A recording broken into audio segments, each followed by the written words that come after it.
This is a case about utter disrespect for creditor rights, for private property, for contracts, for good governance, for basic freedoms, including freedom of the press and others. That's what this is about. The problem is not what if Argentina loses. The problem is if Argentina gets away with this murder. That's when, as was mentioned, and I agree with Professor Koo, that's when people will say, well, then the laws of the United States are like a naked emperor. They're not good. We're just depending on the willingness of sovereigns to pay, and all those hundreds of pages of contracts aren't worth the paper they're written on. That's what's at stake here. And there is a very straight line between the decision by a Peronist government in late 2001 not to take ownership of the public debt that he had inherited and to neglect it,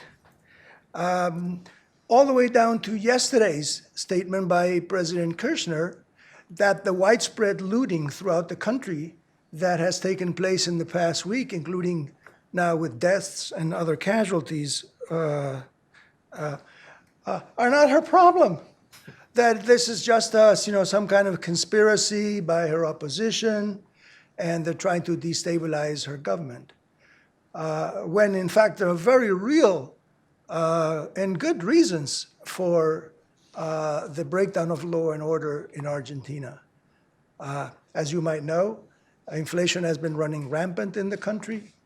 And until recently, the government and private companies were able to grant more or less matching wage increases to the population, so that if prices went up by 25%, in general, companies granted wage increases of 25%, and they passed it down the line.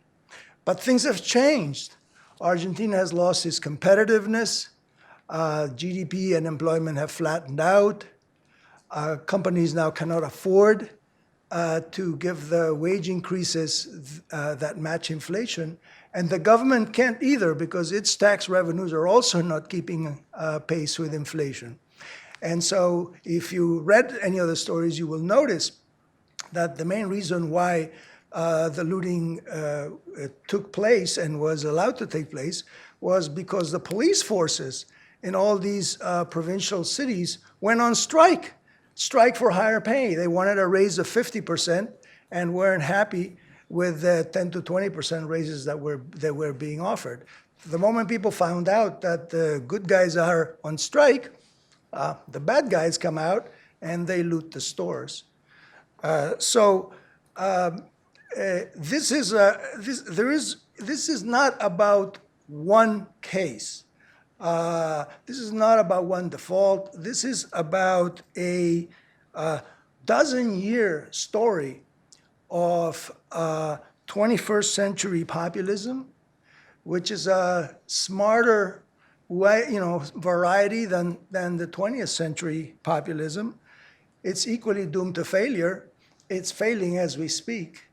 But that is what explains not just what you just heard, but all kinds of other things that you may have read about. It's why, for instance, Argentina told the IMF and the World Bank and the Inter-American Development Bank, we'll only pay your debts if you keep lending to us. And at first, the multilateral agencies in town didn't believe it, but then Argentina delayed payments to them, and they got the point.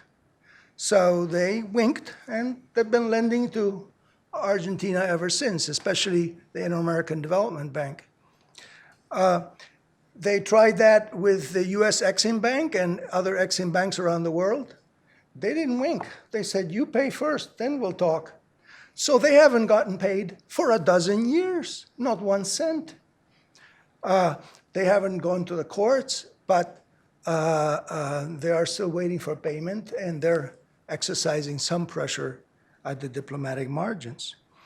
This is why Argentina has the most claims against it in ICSID, the premier international investment dispute resolution center, because so many Argentine and multinational companies have been stepped on. They have been expropriated without compensation, as in the case of YPF Repsol. They have been forbidden from raising the prices of the goods and services they sell in Argentina.